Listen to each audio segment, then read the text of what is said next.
Morning student. अज का अपना topic आ liability कि लायबिलिटी की होंगी आ और ये टाइप किहड़ियां-किहड़ियां ने। तो फस्ट आप देखते हैं मीनिंग ऑफ लायबिलिटी। लायबिलिटी का मीनिंग की आ जां लायबिलिटी की होंगी है। तो सब तो फस्ट अपन दिता होया it refer to an amount owing by one person to another payable money.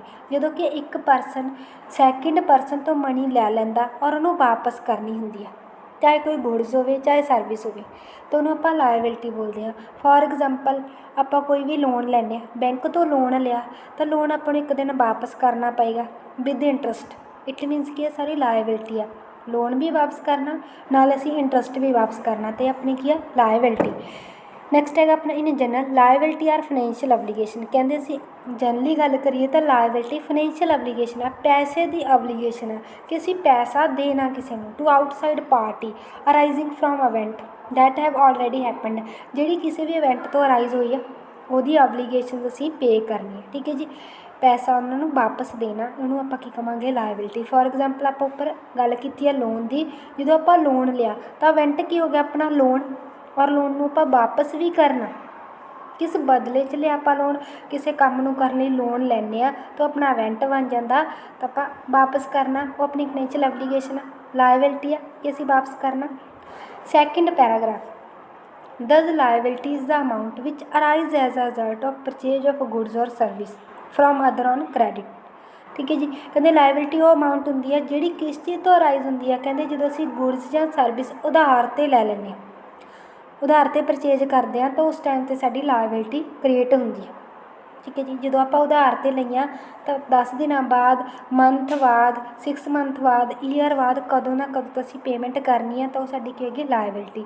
Through cash borrowing to finance का बिजनेस, ये भी हो सकता कहते असी कैश बोरो करवाया वो भी अपनी लायबिलिटी है। जो असी कैश में बोरो करवा लिया उधार लै लिया, कैश उधार लै लिया वो भी अपन एक दिन वापस करना पेगा, तो वो भी अपनी की है लायबिलिटी। नैक्सट आ गया अपना definition. First definition Eric L Kohler ने दी है, second R M. Anthony and J S. Rees ने दी है। ठीक है जी, फर्स्ट आप कोहलर की गल करांगे। An amount owing by one person जिन्होंने आप डेटर बोलते हैं to another creditor payable in money और इन गुड्स और सर्विस। एक जिन्हें पैसा लैना, एक जिन्हें पे करना, जिन्हें लैना तो जिन्हें पे करना, दो परसन आ जाते। ठीक है जी, कादे बदले गुड्स एंड सर्विस जो भी उन्होंने आधार पर परचेज सेल की है वो बदले जो भी डीलिंग होएगी उन्होंने आप कहेंगे लायबिलिटी। सैकेंड अपनी आर.एन. एंथोनी की ये उन्होंने की किया इन जनरल लायबिलिटी और ओबलीगेशन। कहते एक ओबलीगेशन है पैसे की obligation to outside party arising from event that have already happened, जी किसी इवेंट तो अराइज हुई है। फॉर एग्जाम्पल असी कोई भी होम बनाना सी या बिल्डिंग बनानी सी, कोई बिल्डिंग बनानी सी वो लोन लिया तो अपना इवेंट की हो गया बिल्डिंग बनाने के लिए, बिल्डिंग अपना इवेंट हो गया वो बदले दो असी पैसा पे करना। लोन लिया सी बिल्डिंग को बनाने लिए, बिल्डिंग बन गई उस तो बाद असी वापसी करनी है, तो अपनी की है लायबिलिटी। नैक्सट आ गया अपना लायबिलिटी में भी क्लासीफाई एज। लायबिलिटी को क्लासीफाई किया जाता दो बेस से, इंटरनल लायबिलिटी और एक्सटर्नल लायबिलिटी। इंटरनल की होंगी है जो आप एक बिजनेस के अंदर अंदर लायबिलिटी पे कर रहे हैं। ठीक है जी, कोई भी ऑनर होंदा तो ऑनर की करता एक बिजनेस के विच कैपीटल इन्वेस्ट करता। ठीक है जी, कैपीटल इन्वेस्ट की तो बिजनेस की लायबिलिटी की है कि उन्होंने प्रॉफिट देवे, तो एक लायबिलिटी है क्योंकि जो अपना बिजनेस तो ऑनर आ दोनों की एंटिटी डिफरेंट होंगी। अगर उन्हें पैसा लगाया तो उन्हें प्रॉफिट होना चाहिए, तो इट मीनस कि इंटरनल लायबिलिटी।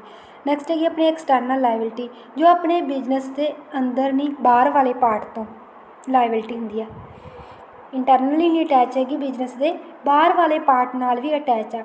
फॉर एग्जाम्पल असी बिजनेस नूं प्रपेयर कर ली या बिजनेस के विच फ्यूचर फर्नीचर वगैरह लैके आने, सॉरी फर्नीचर आएगा। ठीक है जी, एक्सटर्नल लायबिलिटी मतलब की आ कि जो असी बिजनेस के विच फर्नीचर लैके आना, फर्नीचर लैन लई साडे कोले पैसा नहीं है, बैंक तो लोन लिया, बैंक साडे बिजनेस नाल अटैच तो नहीं है, वैसे आप बैंक तो लोन लै लिया, इट मीनस कि यह एक्सटर्नल आ। नैक्सट कोई क्रैडिटर वगैरह हो गया तो भी अपनी एक्सटर्नल लायबिलिटी होगी। नैक्सट आपको प्रॉपरली एक्सप्लेन किया हुआ internal liability and external. Internal के in accounting businessman and business enterprise are treated as separate entity. कहते जो बिजनेसमैन है तो बिजनेस आ, पहली गल तो दोनों अलग अलग होंगे, तो फिर उन्होंने अलग अलग एक दूजे लिए उन्होंने लायबिलिटी भी तो बनती है। ठीक है जी, एक बिजनेस के विच रह के ਉਹਦਾ ऑनर काम कर रहा है, ਉਹਦੇ बदले बिजनेस ने भी तो ਉਹਨੂੰ कुछ देना, ਉਹਨੂੰ ਆਪਾਂ इंटरनल लायबिलिटी कहांगे।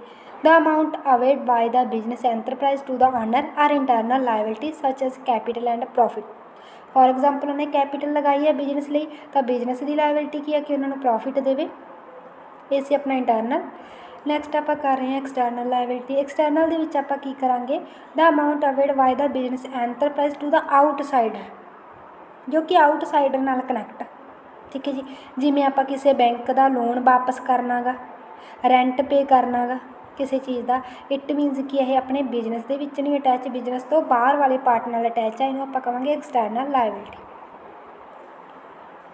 नैक्सट आ गया लायबिलिटी में फरदर बाय क्लासीफाई एट, जिहड़ा लायबिलिटी के मेन क्लासीफिकेशन पार्ट ने तीन, तो अपनी किहड़ी आ करंट लायबिलिटी, नॉन करंट और कॉन्टीजेंट। करंट किहड़ी होएगी जिहदे विद इन 1 ईयर, 1 ईयर के विच लायबिलिटी असी कंप्लीट करनी है, 1 साल के विच पैसा देना, वो अपनी करंट हो जाएगी। नॉन करंट 1 साल तो ज़्यादा का टाइम पीरियड मिल जाता। तो कॉन्टीजेंट लायबिलिटी जिहदे केस पेंडिंग पे रहिंदे आ, उन्होंने आप कॉन्टीजेंट कह सकते।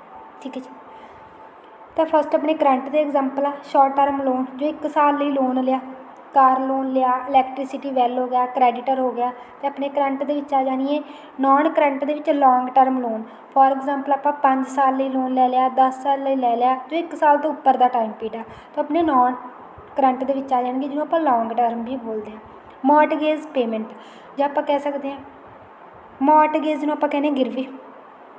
ठीक है जी, मॉर्टगेज लायबिलिटी भी कह सकते हो, पेमेंट भी कह सकते हो, जो कि चीज़ गिरवी वगैरह की वो वाली लायबिलिटी। नैक्सट हो गया पब्लिक डिपॉजिट।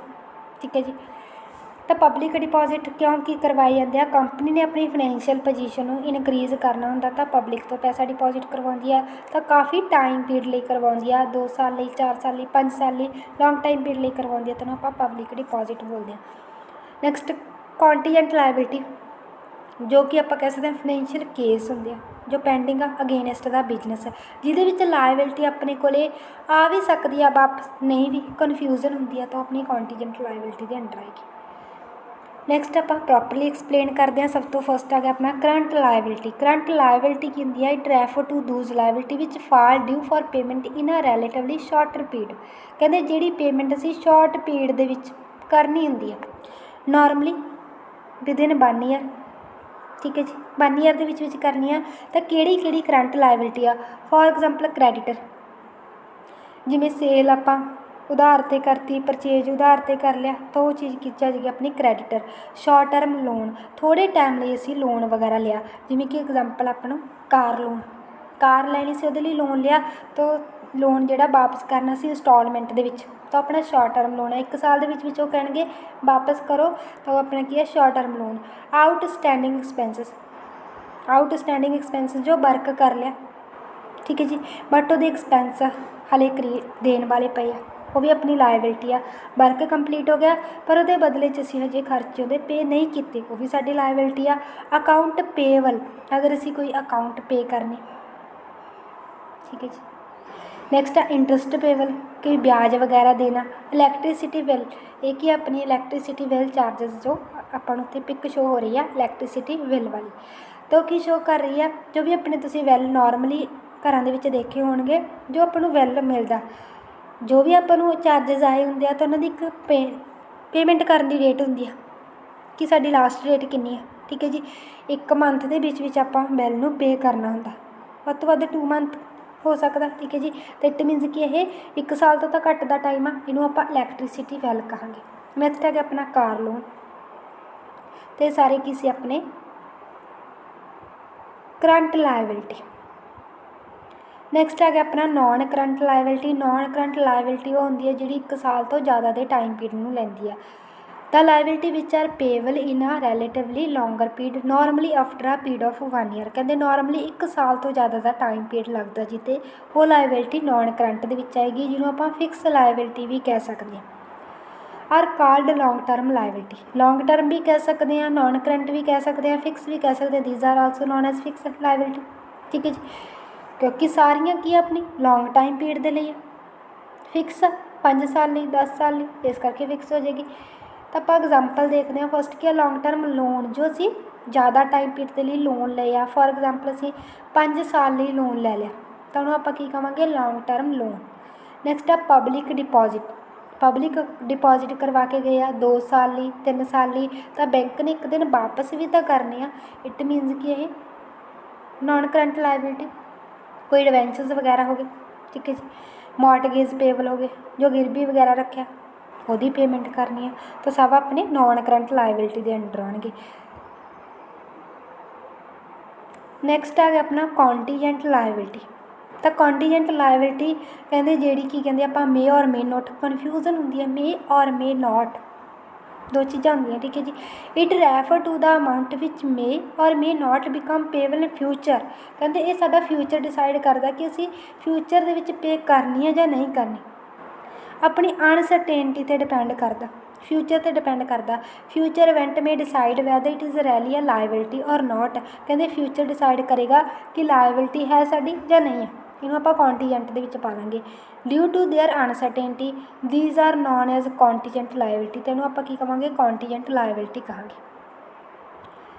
जिहदे विच कन्फ्यूजन होंदी है कि असीं लाइबिलिटी हो सकता देईए फ्यूचर दे विच, जे क्रिएट होगी तो देनी पएगी, अदरवाइज असीं नहीं देवांगे, तो इनू आप कॉन्टीजेंट लाइबिलिटी कहांगे। For example financial cases pending, कई कहते financial cases pending against the business in the court of law. आप ये कह सकते हैं भी एक परसन गारंटी लैंदा given on behalf of other. For example मैं एग्जाम्पल लवां, कॉन्टीजेंट लाइबिलिटी की है, लाइबिलिटी का बर्डन है, 2 परसन आ जाते हैं। फसटली आप एक एग्जाम्पल लैंने, फॉर एग्जाम्पल एक राम, एक बैंक और एक शाम। इस बैंक तो लोन लिया शाम ने, और जिहड़ा राम है वो गारंटी लैंदा, की गारंटी लैंदा कि जे शाम ने लोन वापस करता तो ठीक है, क्योंकि ये दबाउण दे विच होएगा, ये गारंटी लै रहा। ये कहता इन्हों लोन दे दो, बैंक नूं कहता शाम नूं लोन दे दो क्योंकि उन्हें जरूरत सी। अगर उन्हें लोन वापस ना किया फ्यूचर दे विच तां राम की लाइबिलिटी बनती है, इन्हों वापस करना पेगा। अगर शाम ने वापस करता तो कोई लाइबिलिटी नहीं, जिन्होंने आप की कहने कॉन्टीजेंट लाइबिलिटी। कहते फ्यूचर डिपेंड करता कि अपनी लाइबिलिटी क्रिएट हो सकती है या नहीं। जे शाम पेमेंट कर देगा तो राम की कोई लाइबिलिटी नहीं है, जे शाम ने पेमेंट नहीं की बैंक की तो वो की करेगा, लाइबिलिटी क्रिएट हो जाएगी राम की। तो इन्हों आप की कहेंगे कॉन्टीजेंट लाइबिलिटी, जिहदे कि आप कहने guarantee given on behalf of other, दूजे के बिहाफ से असीं गारंटी लैंने कि उस लाइबिलिटी नूं असीं पे करांगे। Thank you student.